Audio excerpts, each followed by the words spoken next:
வீடியோக்கு வந்து ஒரு அட்ராக்ஷன் வரணுன்றதுக்காக தம்ப்நெயில்ல அதுதான் வந்துட்டு. இப்போ என்ன ஆயிடுதுன்னா இந்த டைரக்டர் உதைக்கணும். அதாவது எப்படின்னா பர்சனல் வெஞ்சன்ஸோட சொன்ன மாதிரி ஒரு ஒப்பீனியனா இருக்குமே தவிர உண்மையிலேயே அந்த படத்துக்கான ஒரு நியாயமான விமர்சனமாவே இருக்காது. அந்த ரெண்டு பேர் சொன்னது பட் அவங்களுக்கு உரிமை இருக்கு அப்படின்னு நீங்க சொல்லலாம். எப்படிப்பட்ட உரிமை இருக்கு?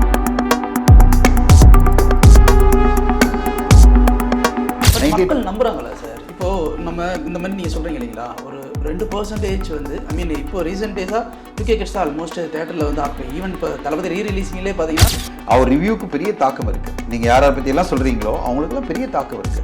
அவர் ஒரு படத்தை அப்ரிஷியேட் பண்ணா பெரிய ஆஸ்கர் அவார்டு மாதிரி தான் இருக்கு. அந்த அளவு வந்து மக்கள் பேச ஆரம்பிக்கிறாங்க. கீழே கமெண்ட்ஸ்ல பாருங்களேன், இவரே சொல்லிட்டாரு இந்த படத்தை போய் பார்த்துடலாம், அப்பா 190 ரூபாய் சேமிச்சிட்டேன், ஐயா நன்றி, இந்த படத்தை இனிமேல் பார்க்க தேவையில்லை, டெலிகிராமில் வரும்போது பார்த்துக்கிறேன், இல்லைன்னு சொன்னால் ஓடிடியில் வரும்போது பார்த்துக்கிறேன், இப்படி கமெண்ட்ஸ் வரும். அதாவது நான் ஒரு படத்தை பார்த்தா எனக்கு அந்த படம் பிடிக்கல, இந்த மாதிரி ரிவ்யூ பண்ணுறாங்க பார்க்கலாம் ஆடியன்ஸ் அப்படின்னு பார்த்தா. சினிமா செட்டை நேயர்களுக்கு வணக்கம். இன்னைக்கு நம்மளுடைய உரையாடலில் இருக்க போகிறவர் தமிழ் சினிமாவின் டிக்ஷனரி அப்படின்னு சொல்லலாம். அவருக்கு எந்த ஒரு அறிமுகமும் தேவையில்லை, ஏன்னா ஆல்ரெடி அவரை பற்றி எல்லாருக்குமே தெரியும். மிஸ்டர் தனஞ்சயன் சார் அவர்கள். சார் வணக்கம் சார். வணக்கம். இப்போது இந்த பட்ஜெட்டில் ஒரு 4 படங்கள் வெற்றி. ஆனால் இப்போ ரீசெண்ட் டேஸாக நடந்த அந்த கரண்ட் சினாரியோ இஷ்யூஸ் எல்லாம் நமக்கு தெரியும். FDFS பேனு மற்ற விஷயங்கள் எல்லாமே ஒரு பெருசாக போயிட்டுருக்கு.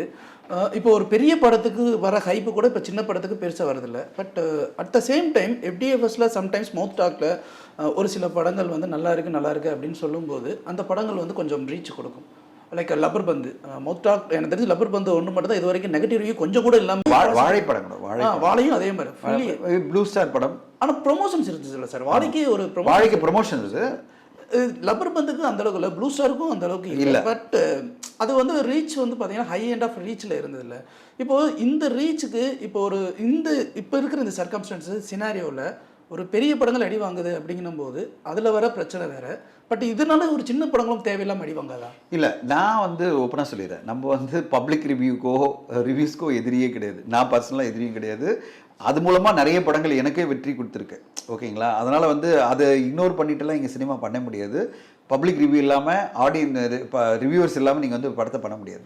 நம்ம என்ன கேட்டோன்னா, 2% மக்கள் எப்படி பேசுகிறாங்க அப்படின்னு நீங்கள் பார்த்தீங்கன்னா, இவங்க என்கரேஜ் பண்ணுறதோட தான் பிரச்சனை. 98% பீப்புள், இப்போ திருப்பி வருவோம், இந்த 2% தான் வெற்றின்னு வரும் இல்லை, இந்த 98% ஆடியன்ஸ் பார்த்தீங்கன்னா படம் எப்படி இருக்குது சொல்லுவாங்க, நல்லா இருந்தது, நல்லா இல்லை, ஓகே பார்க்கலாம் அப்படி சொல்லிட்டு போயிட்டே இருப்பாங்க. ஒரு 2% பேரை இவங்க ப்ரோவோக் பண்ணிகிட்டே இருப்பாங்க.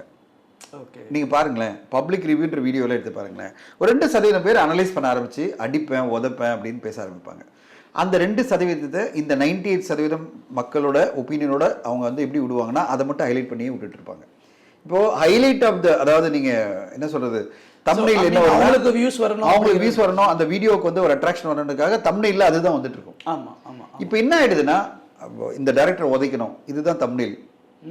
இப்போ என்ன ஆயிடுதுன்னா மக்கள் மத்தியில் இந்த படம் அப்படிதான் படம் போல இருக்கு அப்படின்ற ஒரு இம்ப்ரெஷன் இமீடியட்டாக உருவாகிடுது. ஓகே, எந்த அளவுனா the opinion is already pre-decided. ஒரு தம்ப்நெயில் வந்த உடனே மக்கள் டிசைட் பண்ணிடுறாங்க இந்த படம் பார்க்கணுமா இல்லையான்னு சொல்லிட்டு. ஸோ ஒரு படத்துக்கு வந்து கிடைக்க வேண்டிய குறைந்தபட்ச ஒரு வாய்ப்பு கூட கிடைக்க மாட்டேங்குது. நான் என்ன சொல்றேன், குறைந்தபட்ச வாய்ப்பு என்னன்னா, இவ்வளோ ஒரு டேமேஜிங்கான ஒரு ஒப்பீனியனை ஏன் இதில் இன்க்ளூட் பண்ணுறீங்க? ஒரு பேலன்ஸ் பண்ணலாம்ல. இப்போ 98% பீப்புள் என்ன சொன்னாங்க, ஒரு 8 பேரை இன்டர்வியூ பண்ணுறீங்க, அதில் 7 பேர் நல்லா இருக்கு சொல்லியிருக்காங்க, ஒருத்தர் மட்டும் தான் ரொம்ப டேமேஜ். அதை வந்து மாடிஃபை பண்ணலாம்ல. மாடிஃபைனா கொஞ்சம் மாடரேட் பண்ணலாம், இல்லை கொஞ்சமாக போடலாம். ஆனால் அதையே ஹைலைட் அப் பண்ணி அந்த வீடியோவே பரபரப்பு பண்ணி ஓவராலாக நீங்கள் பண்ணும்போது என்ன ஆகுதுன்னா, அந்த 7 பேரோட ஒப்பீனியனை மக்கள் பார்க்குறதே இல்லை. இவர் என்ன சொன்னார், இவரெல்லாம் திட்டினா இருப்பார் அப்படின்னு சொல்லிட்டு இதுதான் வந்து டாக் ஆஃப் த டவுனாக மாறிடுது. இப்போ என்ன ஆகிடுது, அந்த படத்துக்கு மொத்தமாக டேமேஜ் ஆகிடுது. ஸோ நம்ம அதுக்கு எதிராக தான் சொல்கிறோம், அந்த 1% எதிராக சொல்கிறோம். அந்த 1-2 ஒப்பீனியன் வருது பார்த்தீங்களா, விச் இஸ் ஸோ டேமேஜிங். அதாவது எப்படின்னா பர்சனல் வெஞ்சன்ஸோட சொன்ன மாதிரி ஒரு ஒப்பீனியனாக இருக்குமே தவிர உண்மையிலேயே அந்த படத்துக்கான ஒரு நியாயமான விமர்சனமாகவே இருக்காது. அந்த 2 பேர் சொன்னது அவங்களுக்கு உரிமை இருக்குது அப்படின்னு நீங்கள் சொல்லலாம். எப்படிப்பட்ட உரிமை இருக்குது? நான் ஒரு கருத்தை சொல்கிறதுக்கு 190 ரூபாய் கொடுத்து படம் பார்த்தேன், இல்லை 150 ரூபாய் படம் பார்த்தேன்னா அந்த கருத்து இருக்கலாம். நான் அடிப்பேன் உதைப்பேன், அவன் மட்டும் கையில் கிடைச்சானா போகிறான், அவனை உதைப்பேன், என்ன பண்ணிட்டு இருக்கான் அவன், எப்படி அவன் என்ன பண்ணிட்டு இருக்கான். லாஸ்ட் வீக் ஒரு படம் வந்தது, அந்த படத்தினுடைய முன்னாடி அதனோட சீக்குவல் டைரக்டர் வந்து திட்டுறாரு, அவன் என்ன பண்ணிட்டு இருக்கான், வீட்டில் சும்மா தானே உட்காந்துருக்கான், இந்த படத்தை பண்ண வேண்டியது தானே அப்படின்றான். அப்படின்னு சொல்லும்போது எனக்கு புரியல, நீ யார் இதெல்லாம் சொல்கிறதுக்கு, அவன் எப்படி நீ சொல்லலாம் ஒரு டைரக்டரை? ஸோ இங்கே தான் நம்மளுக்கு பிரச்சனை வருது. ஸோ நம்ம வந்து ஒரு ஒப்பீனியனாக என்ன சொல்கிறேன்னா, நம்ம வந்து ப்ளீஸ் நீங்கள்லாம் ஒப்பீனியன் கொடுங்க, கண்டிப்பாக ஒப்பீனியன் கொடுத்தா தான் சினிமா ஓடும். அதில் வந்து எந்த டவுட்டுமே கிடையாது. நீங்கள் லப்பர் பந்து மட்டும் இல்லை, முன்னாடி பல வருஷங்களாக ஓடின பல படங்களும் பார்த்தீங்கன்னா இப்படி தான் மக்கள் ஒப்பீனியன் சொல்லி தான் அந்த படங்கள்லாம் ஓடி இருக்கு. அதில் எந்த டவுட்டுமே கிடையாது. ஆனால் ஒரு 2% பேர் அதை வந்து விஷம் மாதிரி கலக்கிறாங்க. விஷம் மாதிரி கலந்து இந்த 98% நல்லா பண்ணிட்டு இருக்காங்கல்ல, அவங்களையும் போய் கெடுத்துட்டு இருக்காங்க. ஓரளவே ஒரு இண்டஸ்ட்ரியே வந்து மொத்தமாக டேமேஜ் பண்ணிட்டு இருக்காங்க. நம்முடைய எல்லா செயல்களும் நம்ம என்ன கருத்து சொல்லியிருந்தோமோ அது எல்லாமே அந்த 2% பேரை பற்றி தானே தவிர 98% இல்லை. மக்கள் நம்புறாங்களா சார்? இப்போ நம்ம இந்த மாதிரி நீங்க சொல்றீங்க இல்லைங்களா, ஒரு 2% வந்து ஐ மீன் இப்போ ரீசெண்ட் டேஸா 2K கிட்ஸ் தான் ஆல்மோஸ்ட் தேட்டரில் வந்து ஆக்குப்பை. ஈவன் இப்போ தளபதி ரீரிலீஸிங்லேயே பார்த்தீங்கன்னா நான் பார்த்த வரைக்கும் 2K கிட்ஸ் தான் அவ்வளோ அப்ளாஸ் பண்ணுறாங்க. இப்போது அங்கே வந்து நிறைய பேர் என்ன சொல்கிறாங்கன்னா, ஈவன் ஒரு பெரிய கிரிட்டிக் இருக்காரு, அவர் எப்போவுமே வந்து ரெஸ்பெக்ட் இல்லாமல் தான் பேசுவார். இவங்க எல்லாருமே பேசும்போது அது வந்து நாங்கள் ஜஸ்ட்டு ஜாலியாக ஃபன்னுக்கு டைம் பாஸ்க்கு பார்த்துக்கிட்டு இருக்கோம் ப்ரோ, அதை பார்த்து முடிச்சிட்டோமா, நாங்கள் அதெல்லாம் பார்க்க மாட்டோம் ப்ரோ, எங்களுக்கு உண்மையிலேயே படம் பார்க்கணும்னு தோணுச்சுன்னா நாங்கள் வைப் பண்ணுறதுக்கு அங்கே போயிடுவோம் ப்ரோ. இதெல்லாம் வந்து என்னென்னா ஜஸ்ட்டு வந்து ஃபன்னி மெட்டீரியல் தான், நாங்கள் அதை அப்படி கேட்டுட்டு போயிடுவோம், இதுக்கும் அதுக்கும் சம்மந்தம் இல்லை அப்படின்னா நிறைய பேர் நான் டிஸ்கஸ் பண்ணும்போது சொல்கிறாங்க. பட் இதனால் மக்கள் உண்மையிலேயே வந்து நம்ம போடுற அந்த ரிவ்யூஸ் அண்ட் கிரிட்டிக்கை பார்த்துட்டு ரியலி அதனால் பார்க்காம வராங்கன்னு நினைக்கிறீங்களா? 100%. அதெல்லாம் அப்படின்னு நீங்கள் டிஸ்கவுண்டே பண்ண முடியாது. நீங்கள் யாரை பற்றி சொன்னாலும் அந்த ரிவ்யூ என்பது ஒரு தாக்கத்தை ஏற்படுத்தும். அப்படி இல்லைன்னா இவ்வளோ பெரிய ரீச்செல்லாம் இருக்காது அவங்களுக்கு. அவர் ரிவ்யூக்கு பெரிய தாக்கம் இருக்குது. நீங்கள் யாரை பற்றியெல்லாம் சொல்கிறீங்களோ அவங்களுக்குலாம் பெரிய தாக்கம் இருக்குது. அவர் ஒரு படத்தை அப்ரிஷியேட் பண்ணால் பெரிய ஆஸ்கர் அவார்டு மாதிரி தான் இருக்குது இன்றைக்கி. அந்தளவு வந்து மக்கள் பேச ஆரம்பிக்கிறாங்க. கீழே கமெண்ட்ஸில் பாருங்களேன், இவரே சொல்லிட்டார் இந்த படத்தை போய் பார்த்துடலாம், இவரே நெகட்டிவாக சொல்லலை இந்த படத்தை பார்த்துடலாம், அப்பா 160 ரூபா சேவ் பண்ணிட்டுப்பா இப்படி சொல்லி அப்படின்னு சொல்லி கமெண்ட்ஸ் வந்துட்டே இருக்கும். நான் போய் கமெண்ட்ஸ் தான் பார்ப்பேன், அவங்க என்ன கமெண்ட்ஸ் கொடுக்குறாங்க அப்படின்னு. அவங்க வந்து அவரை கழுவியெல்லாம் யாரும் ஊற்றலை. அவர் எல்லாம் சொல்லுவாங்க, அப்பா 190 ரூபா சேமிச்சிட்டேன், ஐயா நன்றி, இந்த படத்தை இனிமேல் பார்க்க தேவையில்லை, இதில் வரும்போது பார்த்துக்கிறேன், இதில் டெலிகிராமில் வரும்போது பார்த்துக்கிறேன், இல்லைன்னு சொன்னால் ஓடிடியில் வரும்போது பார்த்துக்கிறேன், இப்படி கமெண்ட்ஸ் வரும். இல்லைனா ஐயோ இவரே அப்ரிஷியேட் பண்ணிட்டாரா, இந்த படத்தை போய் தேட்டரில் பார்ப்போம் அப்படின்ற ஒரு பெரிய லெவலில் மதிப்பு இருக்குது. ஏன்னா ஒரு பீரியட் ஆஃப் டைம் ஒருத்தர் வந்து அன்பயஸ்டாக எல்லாருமே செகண்ட் பண்ணி திட்டுறாரு வச்சிங்களேன், ஒரு நம்பிக்கை வந்துடும். இவர் வந்து ஒன்றும் காசு கொடுத்து இவர் இன்ஃப்ளூயன்ஸ் பண்ண முடியாது போல இருக்குது. ஏன்னா எல்லா படத்தையும் வந்து குறை சொல்கிறாருன்னா அப்போ வந்து ஒரு நியாயமாக நடந்துக்கிறாருன்ற ஒரு ஒப்பீனியன் வந்துடும். அதாவது நான் ஒரு படத்தை பார்த்தா எனக்கு அந்த படம் பிடிக்கல, இந்த மாதிரி ரிவ்யூ பண்ணுறாங்க பார்க்கலாம் ஆடியன்ஸ் அப்படின்னு பார்த்தா அவங்களும் அதே மாதிரி தான். நான் எப்படி சொல்லுவேன், பாலிஷ்டாக படம் நல்லா இல்லை அப்படின்றத பாலிஷ்டாக சொல்லிட்டு போவேன். ஓகேங்க ஒரு தடவை பார்க்கலாம் டைம் பாஸ் அப்படி ஏதோ ஒன்று நம்ம வந்து பூசி மொழிக்கு போகல, அது மாதிரி பூசி மொழிகிட்டு அப்படியே அவங்க பூசி மொழி போயிட்டு இருக்காங்க. அந்த ஒப்பீனியன்லாம் பார்க்குற பூசி மொழிகிட்டு போகிறாங்க.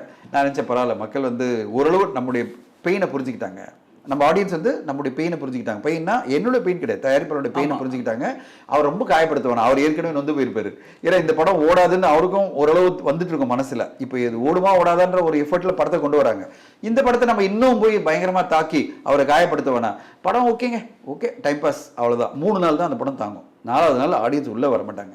ஏன்னா இப்படிப்பட்ட டாக்குக்கு தியேட்டருக்கு ஆடியன்ஸ் வர மாட்டாங்க. ஓகே, இந்த மாதிரி நீங்கள் சொன்னீங்க வச்சுங்களேன், நீங்கள் மட்டும் வெளியில் ஃபஸ்ட்டு பப்ளிக் ஆடியன்ஸ் ஒப்பீனியன் எடுங்க, டைம் பாஸ் ஒரு தடவை பார்க்கலாம் ஓகேங்க இப்படிலாம் சொன்ன படம் திங்கட்கிழமை அன்னைக்கு தியேட்டர்லேயே இருக்குது. ஏன் தெரியுமா, இந்த ஆடியன்ஸ் பார்த்துட்டு இருக்காங்களா பப்ளிக் ஒப்பீனியனு, அவங்க மைண்டில் செட் ஆகிடும். இவங்களே இப்படி தான் சொல்கிறாங்கன்னா ஃபர்ஸ்ட் டே வந்த படம், அதாவது ஒரு மோட்டிவேஷனில் வந்து படம் பார்த்தவங்களே ஓகே தான் சொல்கிறாங்க. நான் எதுக்கு இந்த படத்தை போய் அவ்வளோ அவசரமாக பார்க்கணும், தேவையே கிடையாது, ஓடிடியில் வரும்போது பார்த்துக்கலாம், இல்லைன்னா பைரஸில் வரும்போது பார்த்துக்கலாம், அந்த மைண்ட் செட்டுக்கு உடனே போயிடுவாங்க. எந்த படத்துக்கு வந்து கண்டிப்பாக உடனே புக் மை ஷோவில் போய் பார்ப்பாங்கன்னா, வெளியில் வர ஆடியன்ஸ் சொல்கிறாங்களே சூப்பர் படம், இந்த படத்தை மிஸ்ஸே பண்ணக்கூடாது, பின்னிட்டாங்க, இப்படி ஒரு படத்தை நான் பார்த்ததில்லை அப்படின்ற ஓவர்வெல்மிங்காக அப்ரிசியேஷன் வரும்போது தான் அந்த ஒப்பீனியன் வந்தால் தான் இவங்க உடனே வந்து புக் மை ஷோவில் போயிட்டு இல்லை டிக்கெட் நியூவில் போய் டிக்கெட் புக் பண்ணுவாங்க. இல்லைன்னா பண்ணவே மாட்டாங்க. நம்ம ஆடியன்ஸ் வந்து அதை பக்கவே போக மாட்டாங்க. இப்போ லப்பர் பந்து அதான் நடந்தது, வாழைப்படத்துக்கு அப்படி தான் நடந்தது. வாழைப்படமெல்லாம் மினிமம் ஸ்க்ரீனில் ரிலீஸ் ஆன படம், ப்ரொமோஷன் இருந்தாலும் கடைசியில் பார்த்தீங்கன்னா வெளியில் வந்த உடனே எல்லாம் பேச ஆரம்பிச்சாங்க, அப்பா மனசெல்லாம் பெயின் ஆயிடுச்சு, அந்த படம் வந்து அட்டகாசமான படம், மாரி செல்வராஜ் பண்ணிட்டாருன்னு எல்லாரும் டக்கு டக்கு டக்குன்னு புக் பண்ணி போவாங்க. ஏன்னா அப்படிப்பட்ட படத்தை மிஸ் பண்ணக்கூடாது, இந்த வீக்கெண்ட் நம்ம படம் பார்த்துடணும் அப்படின்னு சொல்லிட்டு உடனே பார்ப்பாங்க. ஸோ அப்போது இன்னைக்கு ஒரு படம் ஓடணும்னா ஓவர்வெல்மிங்கான ஒரு பாசிட்டிவான ஒப்பீனியன் வந்தால் தான் முடியுமே தவிர, இப்போ முன்னாடி நான் சொன்ன மாதிரி ஓகே பார்க்கலாம் டைம் பாஸ் இதெல்லாம் வேலைக்கு ஆகாது.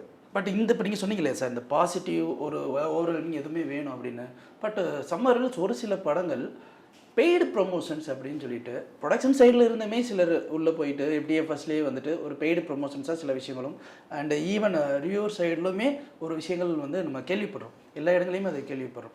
இப்போது ஒரு நல்ல படம், ஒரு நல்லா இல்லாத படம், இப்போது ஒரு படம் நல்லா இல்லை அப்படின்னும் போது பப்ளிக் ஒப்பீனியனில் இந்த மாதிரி பெய்டு ப்ரொமோஷனில் யாரோ ஒருத்தவங்க வந்து மேனிப்புலேட்டிவாக வந்து நல்லா இருக்குன்னு அப்படி மேனிப்புலேட் பண்ணுறாங்க அப்படின்னா, அதே மாதிரி ரிவ்யூஸ்லேயும் வந்து ஏதாவது ஒன்று பெய்டாக ஒன்று பண்ணி நல்லா இருக்குன்னு அப்படின்னு மேனிப்புலேட் பண்ணுறாங்க அப்படின்னும் போது இப்போது மக்கள் வந்து ஒரு தவறான படத்தை தேவையில்லாமல் காசு கொடுத்து பார்த்துட்டாங்கன்ற ஒரு ஒப்பீனியன் வந்துடாதா சார்? அப்போ ஒன்று மட்டும் சொல்லிடுறேன், ஒரு ஆவரேஜ் படத்துக்கு இவ்வளோலாம் பண்ண முடியும், நீங்கள் ஒரு பில் ஆவரேஜ் படத்துக்கு பண்ண முடியாது. ஓகே, இந்த மாதிரி மேனிப்புலேட் பண்ணி ஒரு ஆடியன்ஸ் இது பண்ணுறது, உங்கள் ஆளுங்களை அமைச்சு நீங்கள் வந்து பேச வைக்கிறதெல்லாம் ஒரு ஆவரேஜ் ஒன் டைம் வாட்ச் படங்களுக்கு நீங்கள் ட்ரை பண்ணலாம். ஓகே, மோசமான படத்துக்கு நீங்கள் இது பண்ணவே முடியாது, ரிவ்யூஸ் யாரும் பண்ண மாட்டாங்க. உங்கள் படம் மோசம்னு வச்சிங்களேன், இப்போ நான் வந்து நம்ம வந்து சோஷியல் மீடியாவில் ப்ரொமோஷன்லாம் பார்த்துட்ருக்கேன், நிறைய படம் நான் பண்ணுறேன். இப்போ வந்து நம்ம வந்து ப்ரொமோஷனுக்காக அவங்களுக்கு பேமெண்ட்லாம் பண்ணுவோம், அது ப்ரொமோஷனுக்காக, ஓகே, ரிவ்யூஸ் கிடையாது. ஆனால் ரிவ்யூஸ்னு வரும்போது நான் அவங்களுக்கு சொல்லுவேன், சார் இந்த படத்தை பார்த்துட்டு ஓரளவு நல்லா இருந்தானா நீங்கள் சப்போர்ட் பண்ணுங்க அப்படின்வேன். அவங்க எனக்கு மெசேஜ் போடுவாங்க, சார் இந்த படத்தை நான் ரிவ்யூ கூட போட மாட்டேன், not worth it. Okay, okay sir, அதனால் ப்ளீஸ் டோன்ட் ஃபீல் பேட் அப்படின்னு பர்சனலாக போடுவாங்க. நானும் சொல்லுவேன், okay sir, no problem, you don't have any positive to tell about the film, it's okay, ignore பண்ணுங்க அப்படின்னு சொல்லுவேன். இப்போது எதுக்காக இந்த எக்ஸாம்பிள் நான் சொல்கிறேன்னா, அவங்களுக்கு படம் பிடிக்கல வச்சிங்களேன், நீங்கள் போய் இன்ஃப்ளூயன்ஸ் பண்ணி நீங்கள் ட்வீட் பண்ணுங்கள், இதை அப்ரிஷியேட் பண்ணுங்கன்னு சொல்லவே முடியாது. மக்களும் அதே மாதிரி தான், நீங்கள் வந்து என்னதான் இன்ஃப்ளூயன்ஸ் பண்ணாலும் அவங்க தெரிஞ்சுக்கும், அவங்களுக்கு வந்து ட்ரெயிலர்லேயே தெரிஞ்சிருக்கும், இவங்க வந்து நீங்கள் சொல்கிற இன்ஃப்ளூயன்ஸஸை வச்சு நீங்கள் வந்து தியேட்டரில் ஆளுங்களை விட்டாலுமே ஆடியன்ஸ், காமன் ஆடியன்ஸ்க்கு அது புரிஞ்சிடும், அது வந்து ரெகுலர் ஆடியன்ஸா இல்லை வந்து பெய்டு ஆடியன்ஸா. பெய்டு ஆடியன்ஸ்னால் நீங்கள் காசு கொடுத்து டிக்கெட் வாங்கி ஆரம்பித்தவங்களா, இல்லை அந்த ஆடியன்ஸ் வந்து ரொம்ப இன்டெலிஜென்ட். நம்முடைய ஆடியன்ஸ் இருக்காங்களே பயங்கர இன்டெலிஜென்ட்.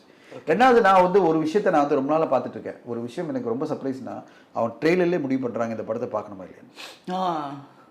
டைட்டில் அதாவது ஃபர்ஸ்ட் லுக்கு ட்ரெய்லரு அவங்க மைண்ட் செட் ஆகிடுது, இந்த படத்தை பார்க்கணுமா இல்லையா. இது மூணுத்துலேயும் அவங்க டிசைட் பண்ணிட்டாங்க வச்சிங்களேன். நாலாவது வந்து ஆடியன்ஸ் ஒப்பீனியன், அப்புறம் அஞ்சாவது ரிவ்யூ என்ன வருதுன்னு. இது அஞ்சுமே அவங்கள வந்து மைண்ட் செட் ஆகிடும். இதுக்கு பிறகு நீங்கள் இன்ஃப்ளூயன்ஸே பண்ண முடியாது, ஏன்னா நம்ம audience collective knowledge of the audience is very big. இப்போ நம்முடைய கலெக்டிவ் நான் சொல்கிறது மொத்த நாலேஜ் இருக்குல்ல, அது வந்து மிக பெருசு.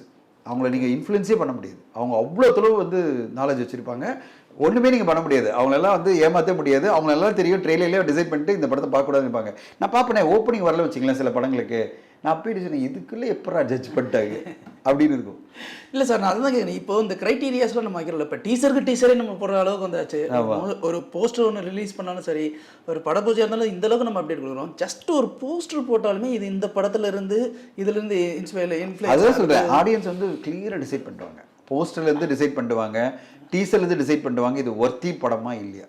ஒரு குழந்தை மனநிலையில நம்ம ஒரு படம் பார்ப்போம் சார், எதுவுமே தெரியாம அப்போ உட்காந்து படம் பார்க்கும்போது நம்ம அதை ரசிப்போம். வரவங்க எல்லாருமே உட்காந்து அந்த படத்தோட கலர் என்ன, இது இந்த ஷாட் தானே, இது மோஷன் கேப்சர் எடுத்தானே, இது இந்த இதில் தானே எடிட் பண்ணது அப்படின்னு அவங்களே டீகோடிங் பண்ணுறாங்க இல்லையா. ஆடியன்ஸாக ஒரு படத்தை ரசிக்கிறதுக்கும் ஒரு படத்தை டீட்டெயிலிங்காக வந்து அனலைஸ் பண்ணுறதுக்கும், இப்போ ஒரு ஃபிலிம் இண்டஸ்ட்ரியில் படிக்கிறவங்களுக்கு நம்ம டீட்டெயிலிங் எக்ஸ்பிளைன் பண்ணுவாங்க.